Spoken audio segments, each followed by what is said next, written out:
राजेन्द्रवे धियावो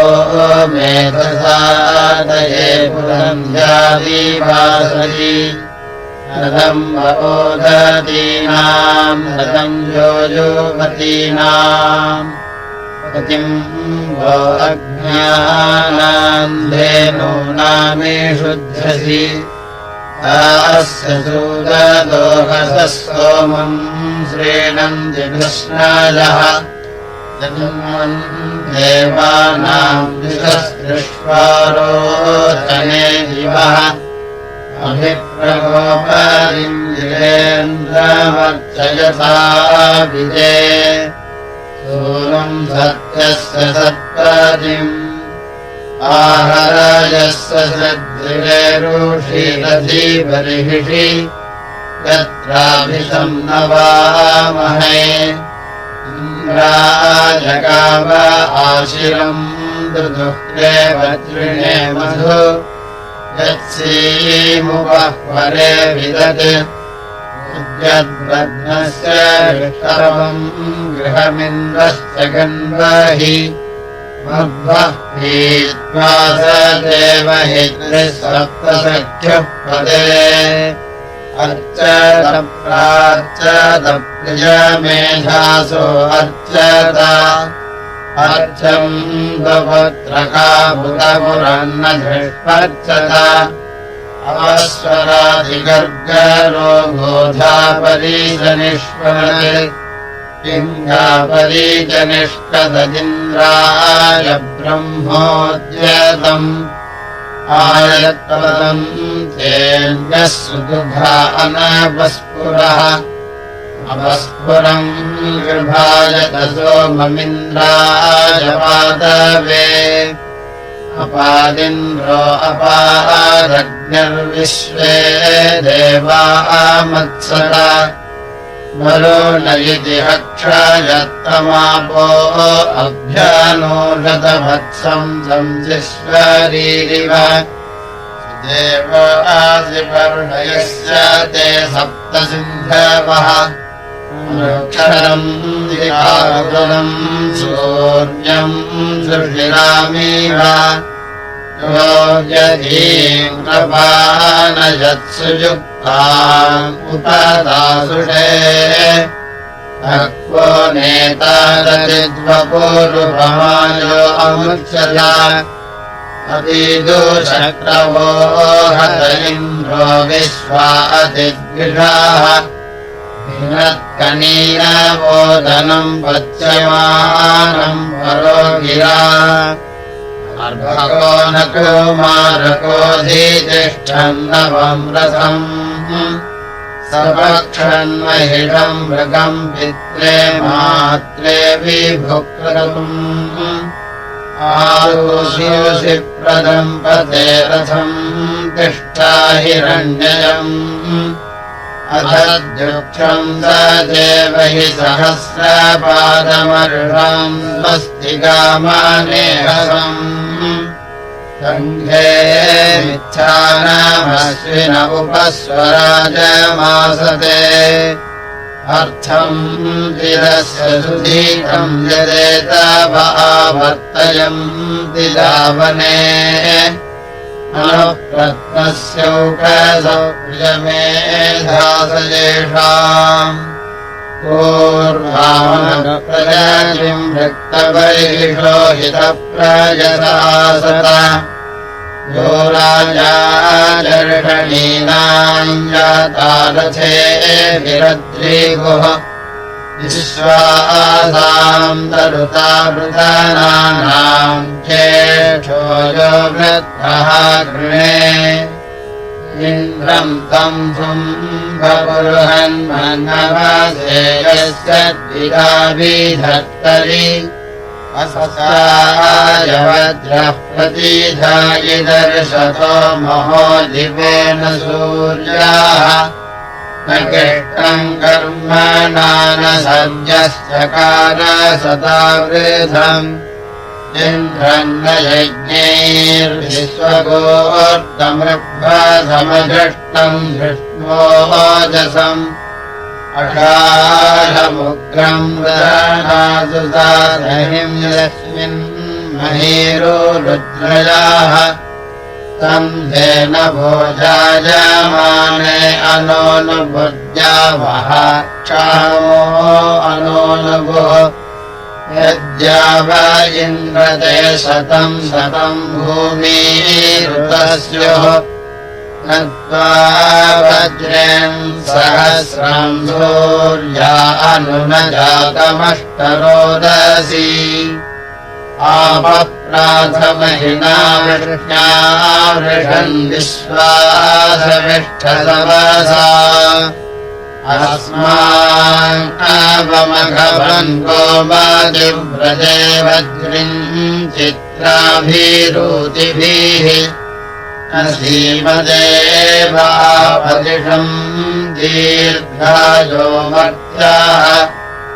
एतक्वाजित्यजेतसा युयोजते हरि इन्द्रो युयोजते तम् वो महो महायमिन्द्रम् दानाय सक्षणिम् योगाधेषु चारणेषु हव्यो वाजेष्वस्ति हव्याः दोषुणो वसो महे मृषस्व सूरराधसे दोषु भक्तिमघवन्मघत्तयपुतिम् ह्रस्वसे महे वन्नयेन्द्ररितयुस्वालिघोनिकृम्बसि मध्ये वसिष्वतुविर्नोर्वोर्निदासं स्मथो हरैः अन्यव्रतममानुषमयज्वानमदेवयुम् अपस्वस्रखा दुधुवीतपर्वतः सुघ्नायदस्यम् पर्वतः वन्न इन्द्रासाम् हस्ते सविष्ठदावने धानानान्न सङ्गृभाजा स्मयुर्भिः सङ्गृभाजा स्मयुः सखायः क्रतुमिच्छत कथाराधामसरस्य उपस्तुतिम् भोजः सूर्यो अह्नयः भूरिभिः समहर्षिभिर्बर्हिष्मद्भिस्तविष्यसे यदित्थमेकमेकमिच्छर वत्सान्तरा तदाह अन्नगृह्या मघवा सौरदेव्यो वत्सन्नस्त्रिभ्य आनयत् अजाम् सूर्यर्न धातवे वन्नो अग्ने महोभिः पाहि विश्वस्यारागे उदद्भिषो मर्त्यस्य नहि मन्यः पौरुषे यईशे हि वः प्रियजाता त्वमिदसि क्षपावान् स नो विश्वेभिर्देवेभिरूर्जो न पाद्भद्रशोचे ययिम् देहि विश्ववारम् न तमग्ने अरातयो मर्तम् युवन्तरायः यन्त्राय सेदाश्वांसम् यन्तम् विप्रमेधसा तावग्ने हिनोषिधनाय सदभूति गोषु गन्ता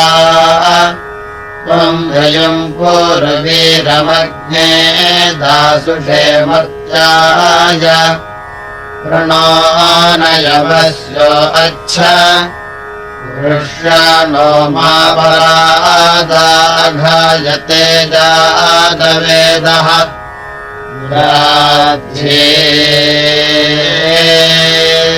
ये मर्ताय अग्ने माकिष्टे देवस्य रातिमदेवो युयोता त्वमीशिषे वसूनाम् स नो वस्व उपमास्योर्जो नपान्माहीनस्य सखे वसोजरितृभ्यः अच्छानः शीरसोजिरम् गिरोऽयम् दुदर्शतम् अच्छा यज्ञासो नमसा बुभुवसुम् बुरुप्रशस्तमूतये अग्निम् सोनुम् सहसो जातवेदनम् दानाय वार्याणाम् जितायो भूतमृतो मध्येष्वाहोता मन्त्रतमोऽभिषि अग्निम् वो देव यज्ञयाग्निम् प्रयत्यध्वरे अग्निम् धेषुः प्रथमग्निमर्वत्यग्निम् क्षैत्राय साधसे अग्निर्षाम् सख्ये ददातु न ईशेजो भार्याणाम्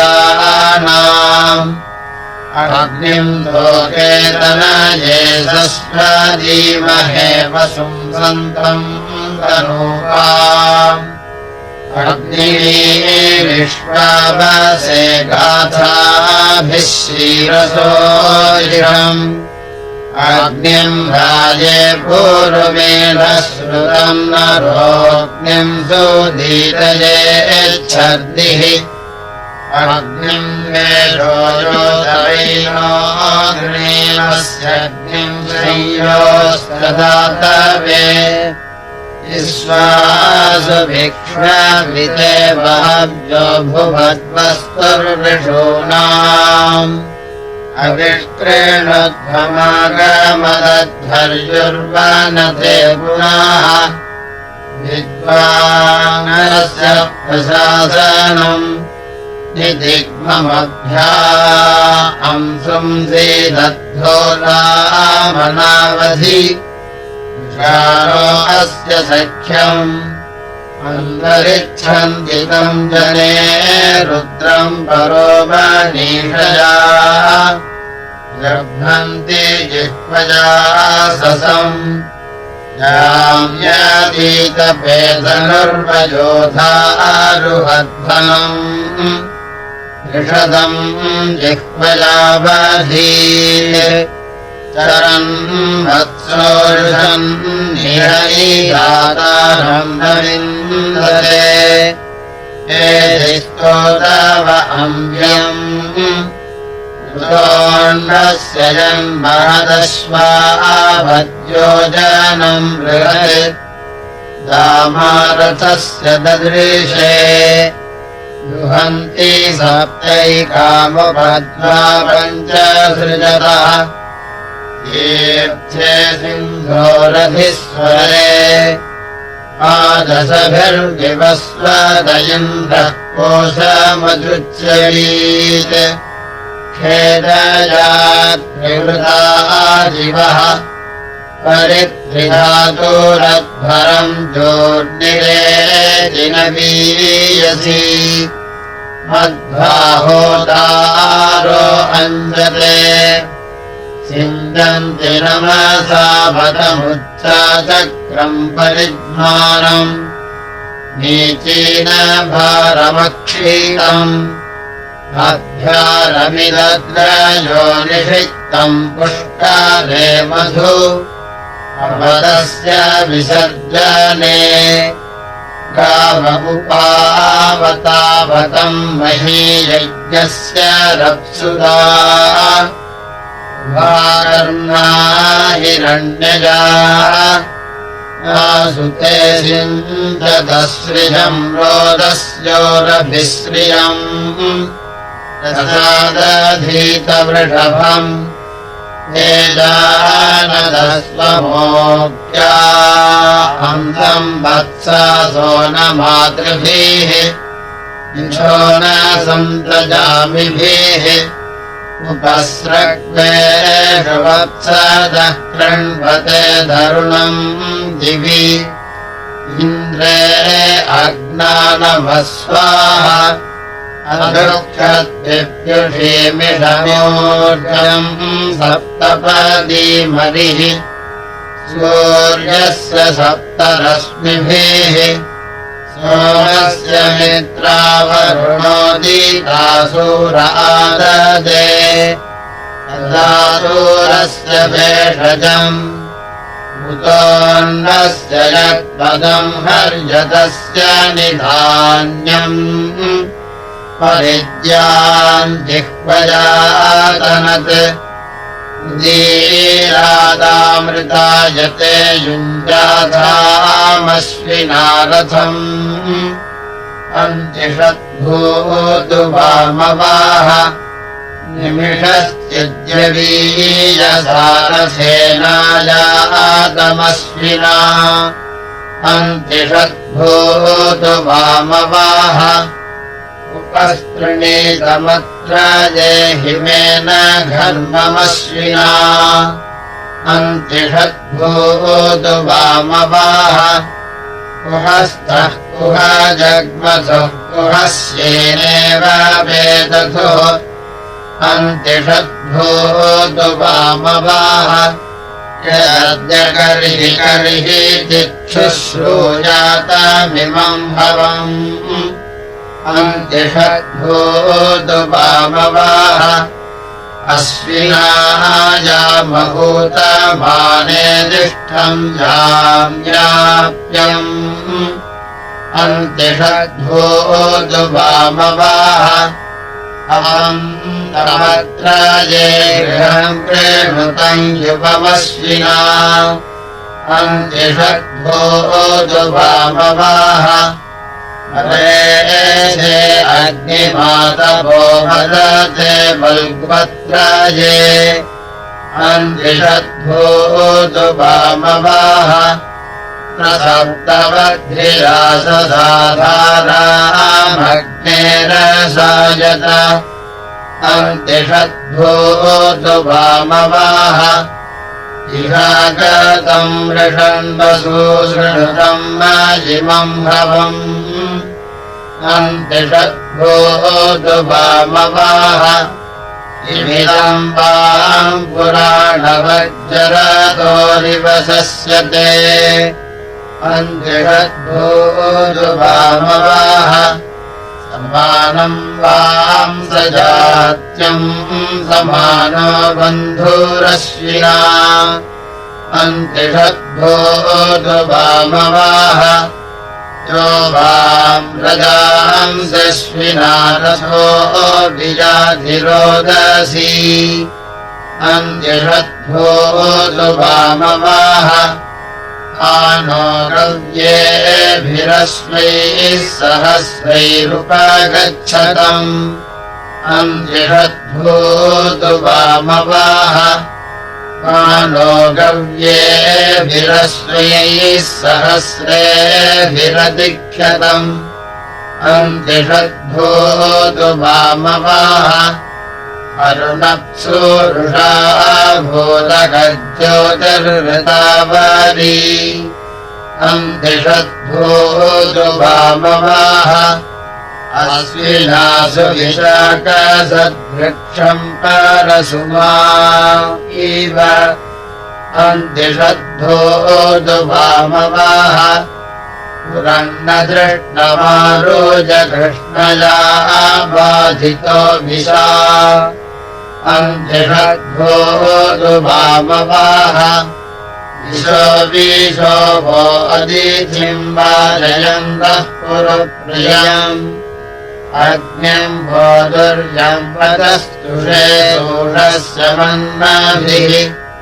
यञ्जनासो हविष्मन्तो मित्रन्न सत्विराश्विनिम् प्रशंसम् प्रशस्तिभिः अन्याम् संजातवेदसं यो देवताद्युज्यता हव्यान्यैरयज्जिभिः आगन्मवृत्रहन्तमम् ज्येष्ठमग्निमानवम् यस्य श्रुतर्वा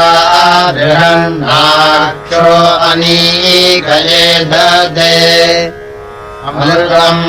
जातवेदसम् चिरस्तमांसिदर्शतम् घृतावनमीड्यम् सबाधोऽयम् जनायिमे यज्ञम् हव्येभिरीडते जुह्वानासो यतश्रुतः इयम् तेन व्यसीमतिरग्ने अथायस्मदा अन्धसुजातसुक्रतो मोरस्मादीथे साये अग्ने सन्तमातनिष्ठा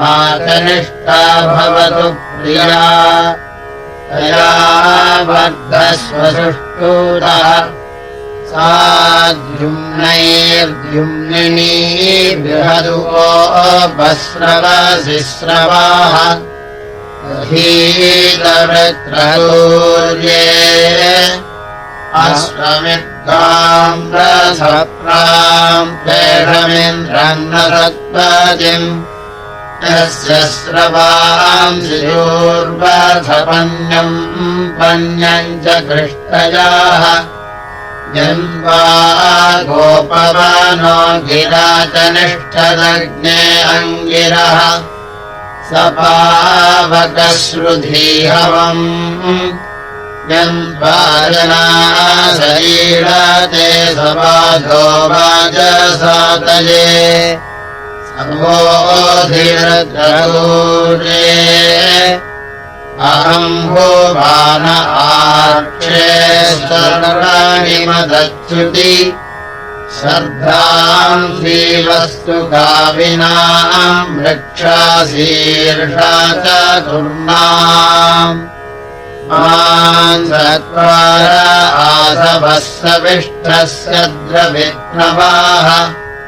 सुरसासो अभिप्रयो भक्षन्वयो न तुग्ययम् सत्यमित्वा महेन धिपरुष्ण्यवदे दिशम् नेमाभो अश्वदातारः सविष्ठारस्तिमर्त्याः युक्षायिदेवभूतमान् अश्वाङ्ग्नेरधीरीव दिहोता भूर्यः सरः उत नो एव देवाङ्गच्छावोचो विदुष्टरः श्रद्विश्वार्यागृधि त्वम् हयज्ञविष्टसहसः न बाहुत युता वा यज्ञियो भुवाः अयमग्निः सहस्रिणो वाजस्य सतिरस्पतिः मूर्धा रवीरजीणाम् तम् नेमिमृभवो यथा नमस्वसहूतिभिः मेदीयो यज्ञमङ्गिरः तस्मै नूनमभिद्यावे वाचा विरूपनित्यया कृष्णे दोरस्वसुष्टुतिम् अमश्वितस्य सेनयाज्ञेरपाकचक्षसः वनिङ्गोषुस्तरामहे मानो देवानाम् विशः प्रस्नादीरिभोस्राः कृशम्नः सुरज्ञाः मानः समस्य दूर्ध्या अम्बलिद्वेरसो अम्भतिः ऊर्मिर्नना भवावधीत् नमस्ते अग्नोजसे गृह्णन्ति देवकृष्टयाः ममैरमित्रमर्दय उवित्सुनो गविष्टयेऽग्ने संवेशीषो रयिम् गुरोकृरुणस्कृधि मानो अस्मिन्महाधने पराभद्भारभृत्यथा संवर्गम् संरयुञ्जय अन्यमस्मद्धिया इदमग्ने सिषक्तु दुच्छुना वर्धानो अमाभश्चवाः यस्यायोरन्नमस्विनः श्रमेम दुर्मुखस्य वा सङ्घेदग्निर्वृधावति परस्य अधिसम्पतो बाला अभ्यातर यद्गाहमस्मिताम् विद्वाहिते पुनामजमग्ने पितुर्यथा वसः अधादे सुम्नवीमहे इवन्वमालिनम् रुभगीन्द्रमीशानमोजसा मरुत्वम् तम् न भृञ्जसे अयमिन्द्रो मरुत्सखाभिवृत्रस्याभिरच्छिराः वज्रेण शतपर्वणा आविधानो मरुत्सखेन्द्रो विवृत्रमैरयत् सृजन् समुद्रिया अपः अयम् भयेन वाजिलम् स्वर्मरुत्वदादितम् इन्द्रेण सोमपीतये मरुत्वम्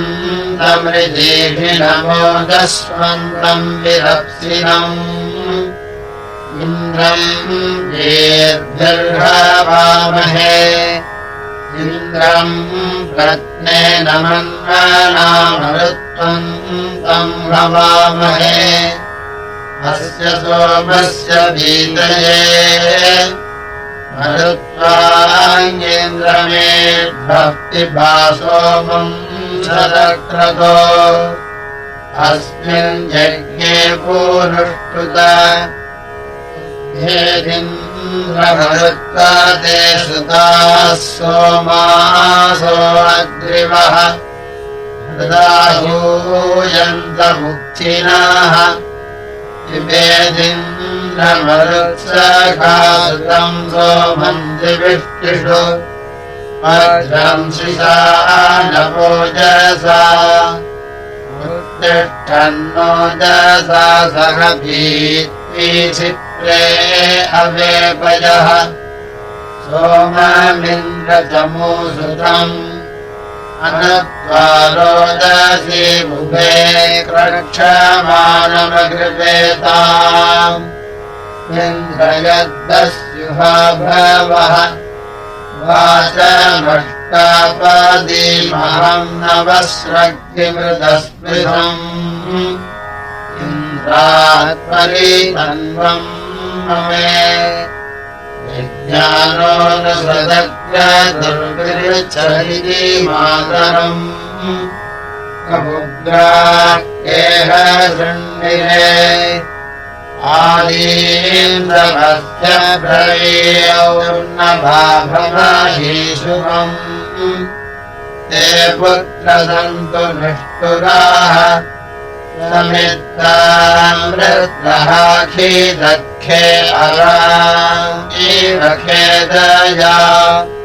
प्रवृद्धोदस्युहा भवत् एकया प्रतिधा बीभत्साकम् सरांस्य ध्रुंसतम् इन्द्रः सोमस्य कानुका अभिगन्धर्वमादृणदबुद्धेषु रजस्वा इन्द्रो ब्रह्मभ्ययगृधे या विद्यगिरिभ्यः धारयत्पक्वमोदनम् इन्द्रो गुन्धम् स्वादरम् शतव्रध्वजिषुस्तव सहस्रपर्णये कजित् यमिन्द्रजगृषेयुजम् तेन स्तोत्रभ्य आभरणभ्यो नादिभ्यो अत्तवे सद्यो जातर्भुष्टिरा एतानि ते कृता वर्षिष्ठानि परीणसा तदाभीर्धारयः विश्वेत्ता विष्णुनाभरदुर्क्रमस्तेषीतः सतं क्षीरपाकमोदनं वराहमिन्द्रये मुखम् भिक्षं ते सुकृतं सोमयं धनः साधुर्बन्धो हिरण्यजाः भाते बाहुरन्यासु संस्कृतर्धूपेति वृथा रोलासन्नो अन्धर इन्द्रसहस्रमाभर शतादशूरगोणाम् आनो भरव्यञ्जनम् कामस्वमभ्यञ्जनम् सचामनाहिरण्यजा उतनः कर्णशोभना उरुनिदृष्टमाभर वृषेवसो अजीम् वृधिकैन्द्रधेन सुरानसुता उत नान्यत्वच्छूरभाखताः न किमिन्द्रो निरर्तवेन शक्रः परिशक्रवे विश्वम् शृणोति पश्यति समन्यम् मत्यानावदब्धो निचीकीषते पुराणि गश्चीकीषते तद्वयत्पूर्णमुदरम् पुरस्यास्ति विधतः रग्नस्तोमवाग्नाः देवसूनिरङ्गता विश्वा च सोमसौभगा सुदात्वपरिहृदा स्वामित्यभजुर्मकामो गव्युर्हिरण्ययोः वामस्वयुरेषते तवेदिन्द्राहमाससाहस्तेतात्रम् जनाददे दिनस्य वामघवन् सम्भृतस्य वामोद्धीयस्य काशिना अयम् कृत्नृगे भीतो विश्वजिजुद्भितिः सोमाः ऋषिर्विप्रः काव्येन अभ्यो नो धियन्नग्नम् भिषक्ति विश्वम् यत्पुरम् ते मन्थक्षिन्निःश्रो नो भूत् संसो मदनो गृध्योद्वेषोऽभ्योऽन्यकृतेभ्यः कुर्यन्तासि वरोसम् वञ्चित्तीकपदक्षैर्दिवा पृथिव्यारिजीषिन् यावीरघस्य चित्तेषाः अर्थिनो यन्ति चेदर्थम् गच्छामि ददुषो रातिम् वृज्यस्पृश्यतः कामम् विगद्यग्नोर्यन्नष्टमुदीवृतायुमीरयत् प्रेमायुस्तारीदीर्णम्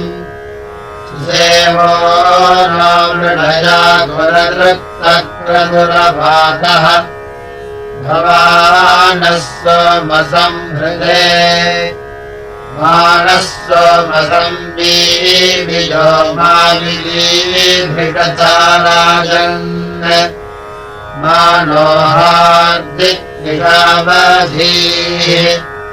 अभयस्वे सधस्थे देवानाम् दुर्मतीरीक्षे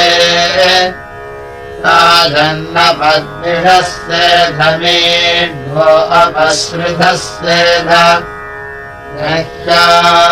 अन्यम् बलाकारम् वर्धिकारम् सुरक्रतो स्वर्णा इन्द्रमृळय यो नः सत्पुराभिचामृद्धो वाजसातये सत्त्वन्ना इन्द्रमृळय मङ्गलध्वजोदानः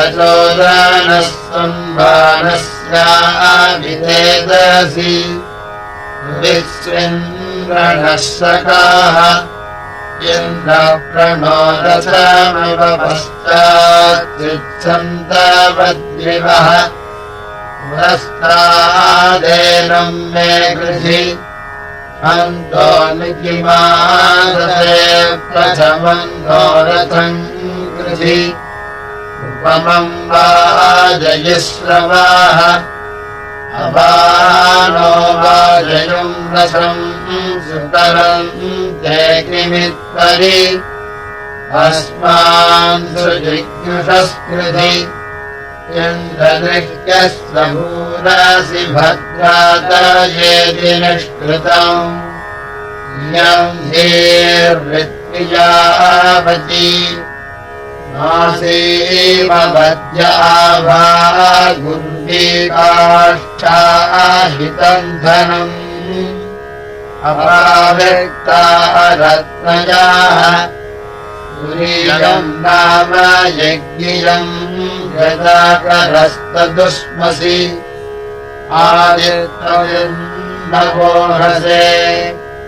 अभीवृधद्भो अमृतामन्दीरे खद्योर्देवाभूतजाश्च देवीः तस्मापुराधकृणदप्रशस्तं प्रातर्मक्षोध्यावसुर्जगण्यात् मातूना इन्द्रक्षुमन्दं चित्रं ग्राभं सङ्गृभाय महाहस्ती दक्षिणेन हित्वा विकूर्मिन्तु विदेष्णन्तु विमघम् विमात्रमवोभिः हित्वा सूरदेवानमत्ता सोदित्सन्तम् हेमन्नगाम् वारयन्ते एतोऽन्यन्द्रं स्तवामेशानं वसस्वराजम् राधसावर्धिषन्नः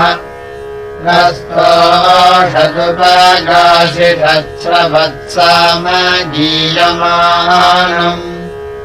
अभिराधसा जुहुरत् आनो भरदक्षिणेनाभिधव्येन प्रमृषा इन्द्रमालो वसोर्निर्भाग उपक्रमस्वाभरधृषदाधृष्णो जनानाम् अदादृष्टरस्य वेदाः इन्द्रजभुनुते अस्ति वाजो विप्रेभिः सनित्वः अस्माभिः सुतं सनुहि अद्यो जुवस्ते वाजा अस्मभ्यम् विश्वश्चन्द्राः वसैश्चमक्षूरन्ते भद्रं नो अपि वातयमनाः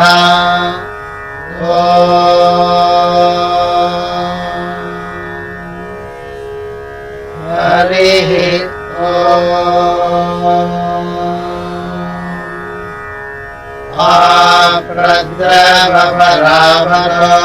आप्रद्रवपरावरोर्भावतश्च वृत्रहन् मध्वः प्रतिप्रधर्मणि धीव्राः सोमासागाहि सुता सोमादयुष्णवाः विभाधृग्यथोजुषे ईशामन्तस्वादुतेरम्बराय मञ्जवे भुवत्तयन्द्रसंहृदे आत्मसत्रवागहिन् यज्ञो उत्थानी च हूयसे उपमेरो शमे दिवः ध्यायमग्निभिः स्तुतो गोभिः स्वीतो मदायकम् सोम इन्द्र हूयते इन्द्रस्मृतिषु मेघवमस्मे सुतस्य गोमादः विभीतिम् तृप्तिमस्मिः इन्द्रतमसेष्वा सोमस्तमोषु ते सुतः वेदस्य त्वमीशिषे यो अप्सु चन्द्रमायिव सोमस्तमोषु ददृशे वेदस्य त्वमीशिषे यन्ते सेनः पराभरतिरोरजांसस्मृतम् वेदस्य त्वमीशिषे देवानामिदवो महत्प्रदावृणीमहे भजम् कृष्णामस्मभ्यमूतये येन सन्धुयशस्वधा वरुणामित्रो अर्घमा वृधासश्च प्रचेदसः अधीनो विष्ठिता पुरुणौभिरपो न पर्षस यूयमृतस्य रथ्यः वामन्नो अस्त्वर्यवन् वामम् दारुणशांस्यम् वामम् यावृणीमहे वामस्य हि प्रचेदस ईशानासो विषादसः हेमादित्या अघस्य यत् फलमिद्वस्तु दानवः क्षियन्तो यान्तो अध्वन्ना देवावृधाय हूमहे अधीन इन्द्रैषाम् ददात्यानाम् इदामरुतो अश्विना नभ्रातृत्वम् सुदानवोधद्विता समान्या मातुर्गर्भे भरामहे यूयम् ज्येष्ठा सुदानवैन्द्रज्येष्ठा अभिज्ञमः अथाचिद्बहुतब्रूवे श्रेष्ठम् वो अतिथिम् स्तुषे मित्रमिव प्रियम् अग्निम् रथम् नवेद्यम् कविमिव प्रचेदसंजम् देवासो अधद्विता इमर्त्येष्वा ददुः संयष्टदासुषो पाहि सुधीराः रक्षातोकमुदत्मना अजाते अग्ने अङ्गिरभूर्जो न पातु प्रस्तुतिम् अराय देवमन्यवे दासे मखस्य मनसा यज्ञस्य सहसो यः अधूमोदयिनम् नमः मधात्वम् हिनस्तरो विश्वा अस्मभ्यम् सुक्षितीः वाजद्रविणसो गिराः तस्य नूनम् परीणसो धियो जिन्वसि दम्पते घोरादायस्य ते गिराः तम् वर्जयन्त सुक्रतुम् पुरोजावानवाजिषु स्वेषु क्षयेषु वाजिनम् क्षेदिक्षेमेभिः साधुभिर्नगिर्यम् घन्ति हन्ति यः अग्ने सुवीरायेधते आमेहमम् नासत्याश्विना गच्छतं युवम् अध्वस्वस्य भीतये इमं मे स्वममस्विनेमं मे श्रुतं नवम् अध्वस्वस्य भीतये अयं वां कृष्णो अश्विना देवाजीवसु अध्वस्वस्य भीतये स्मृतं दरिदर्हवं कृष्णस्य स्तुवतो नरा अध्वस्वस्य भीतये छर्दिर्यं दमदाभ्यं विप्रायस्तु भते नरा मध्वस्वस्य भीतये गच्छतं दादृशो गृहमिच्छास्तु भतो अश्विना मध्वस्वस्य भीतये विञ्जाथान्द्रासभं प्रथे भीड्वं वे मृगन्वसु मध्वस्वस्य भीतये बन्धुरेण कृतारसेनायातमश्विना मध्वस्वस्य भीतये मे गिरो नासत्याश्विना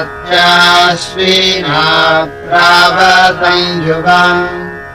मध्वस्वस्य भीतये उभाहिरस्राभिरजामयो भुवो भादक्षस्य वचसो बभूवधो तामां विश्वको हवते खलु गृधेमानो वियोष्टं सख्यामोदतम् अथा नूनं वां विमनामुपस्तवद्युवन्धिरम् ददधर्मस्य इष्टये तावां विश्वको हवते तनु गृधेमानो वियोष्टं सख्यमोदतम् युवां यष्मा पुरुभुजे ममे धतं विष्टाप्ये ददधर्मस्य इष्टये तावां विश्वको हवते तनु गृधेमानो वियोष्टं सख्यमोदतम् उदराज्यं वीरं धनदामेजीषिणम् दूरे चित्सन्तमवसे हवामहे यस्य स्वादिष्ठादुपदिष्टिदुर्यथामानो वियोष्टं सख्यमोदतम् ऋतेन देवस्य पिता समायतऋतस्य शृङ्गमुर्विजा विपप्रथे ऋतं दादाहमहि चित्मृतं यतो मानो वियोष्टं सख्यमोदतम् युम्नीवां स्तोमो अश्विना कृर्नसेग आगतम् मध्वसुदस्य धरिप्रियो नरापातं गौराभिवेरिणे पिबतं घर्मं मधुमन्तमश्विना बर्हिस्सीदतं नरा आमन्ददानामनुषो दुरो न आनिपातं वेदसाभयाः आवां विश्वाभिरूतिभिः प्रियमेधा अभूषत तामत्तिर्यादमुपव्यक्तबर्हिषो जुष्टं यज्ञन्ति विष्णुषु पिबतं शोभं मधुमन्तमश्विना बर्हिस्सीदलं सुमत् आवावृतानामुपदुष्टुतिं दिवो गन्तं गौराभिवेरीणम् आनूनं जातमश्विना स्वेभिः पृषितप्सुधिः दस्राहिरण्यं न्यवर्तनीषु भस्पति पातम् सोममृता वृथा वयम् विभाम् हवामहे विपण्यवो विप्रासो वाजसादये तावल्गोदस्रापूरुदम् साधियास्वीना सृष्ट्यागतम् अमोदस्ममृदीषहम् वसोर्मन्दानमन्धसः अभिवत्सन्नस्तसरेषुधेन वयिन्द्रम् गीर्भिर्न वामहे यक्षम् सुदानुम् तवीषीभिरावृतम् गिरिन्न पूर्वभोजसम् क्षुमन्तम् वाजम् सजिलम् सहस्रणम् वक्षु गोमन्तमीमहे नत्वा गृहन्तो अद्रयो परम् दयेन्द्रवीणवाः यद्यस्वदेवावते वरुणयिष्टदामीनादिते योद्धासिक्रत्वा समसोदधम् सनाविश्वा जाताभिमज्मना आत्मायमर्कभूतये ममर्तधियम् गोतमा अजीजनम् रहिरीक्षवो जसादिवो अन्तेर्दस्परि नत्वा विव्याजरजयिन्द्रपार्थी भवनस्वधाम् पावक्षिथा नगे परिष्ठर्मघवन्मघस्य तेजद्दासुषेधसस्यसि अस्माकम् भोद्धुजतस्य चोदितावम् ज्येष्ठो वाचसातये बृहदिन्द्राय गायतमरुतो वृत्रहन्तमम् येन ज्योतिरजनयन् वृथा वृथो देवम् देवाय जाग्रेमि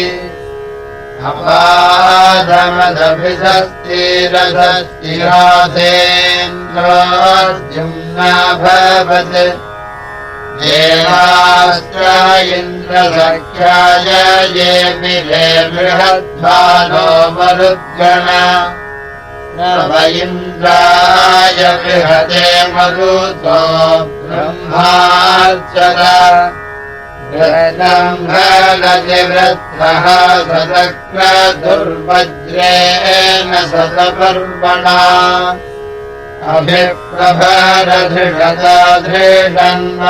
अभिप्रभरधृषदाधृषन्मनस्रवश्चित्ते असद्बृहत् अर्णन्त्वा भोजवसाविमातरोहणो हृत्रम् दया स्वाहा यज्ञायता अपूर्यमघवन्वृत्रहत्याय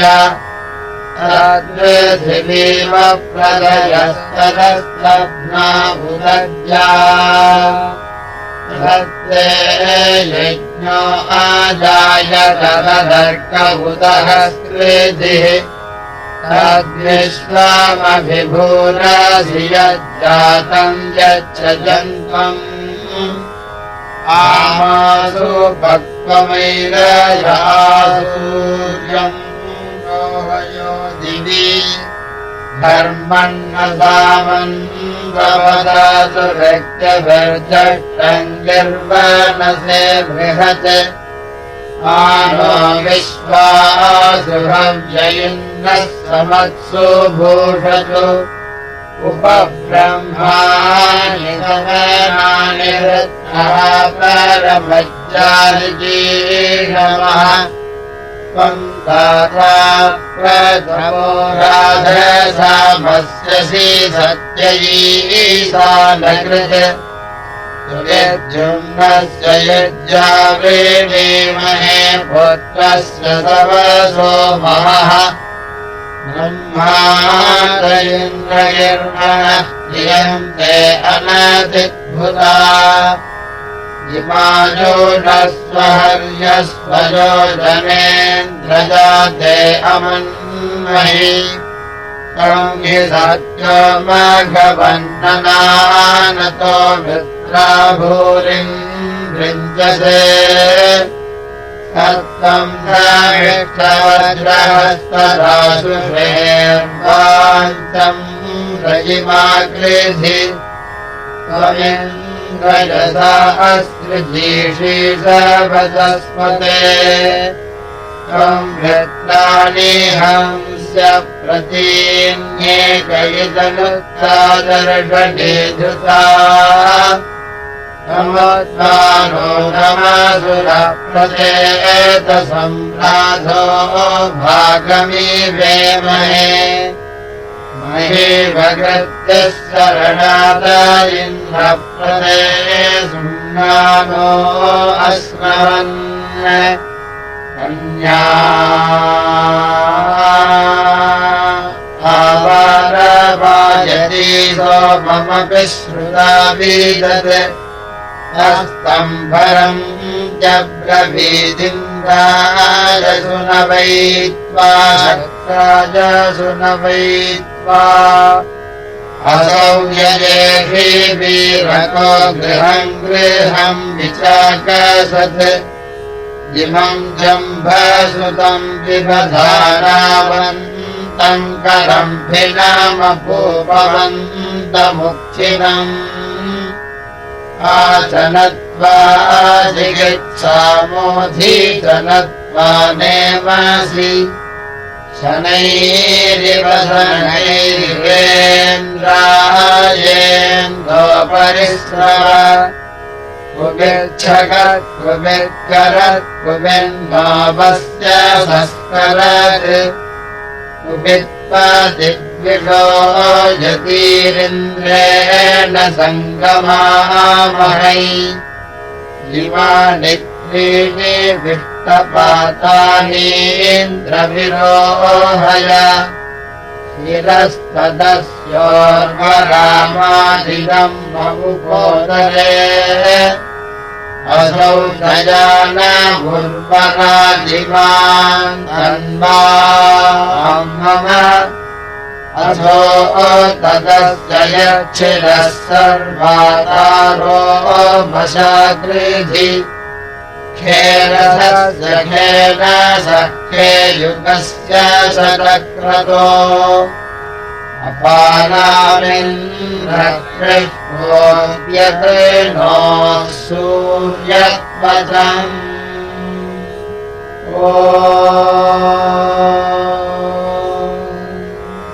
అమ్మ దయ ఉంటే అన్నీ ఉన్నట్టే. శ్రీ శ్రీ శ్రీ లలితా త్రిపుర సుందరి పీఠం సింహాచలం.